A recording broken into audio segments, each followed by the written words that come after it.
জয়গুরু। শ্রী শ্রী ঠাকুর বিকারে জ্যোতি আশ্রমে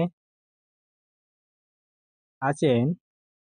জনৈক এক বহিরাগত ভদ্রলোক জিজ্ঞাসা করলেন, ঠাকুর ইষ্ট কে? শ্রী শ্রী ঠাকুর বললেন, যিনি নিজ জীবন চরণা ও আচরণের ভিতর দিয়ে জীবন বিধিকে সম্যক জেনেছেন, তাকেই কয় আচার্য। আচার্য যিনি, তিনি ইষ্ট। তাকে অবলম্বন করে চললে মানুষ স্বপরিবেশ সর্বাঙ্গীণ মঙ্গলের অধিকারী হয়। তিনি প্রত্যেককে চালনা করেন তার নিজস্ব রকমের বৈশিষ্ট্যানুগ পোষণ তার চারিত্রিক বৈশিষ্ট্য, তাকে কয় আবার আদর্শ।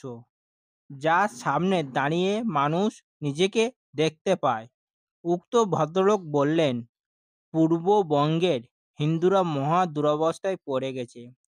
শ্রী শ্রী ঠাকুর বললেন, আমাদের কর্ম দোষেই এমন হয়েছে। আমাদের আদর্শ নেই, সহযোগিতা ও সংহতি অভাব। তার ফলে অনেক জ্ঞান, গুণ, বুদ্ধি, টাকা পয়সা থাকা সত্ত্বেও আমাদের কিছু নেই। উক্ত ভদ্রলোক প্রতিকার কি আছে ঠাকুর? শ্রী শ্রী ঠাকুর বলছেন, আদর্শে সংহত হয়ে পারস্পরিক সহযোগিতা নিয়ে যেখানে যা করণীয় তা করলেই হবে। আদত কথা, মানুষের অপরের জন্য দরদ থাকা চাই। দরদ থাকলে যেখানে যা করণীয় তা সে করেই। মনে করবেন, প্রত্যেকটি মানুষ আপনার পরম আত্মীয়। কেউ যদি বিধ্বস্ত হয়, তাহলে আপনিও বিধ্বস্ত হবেন।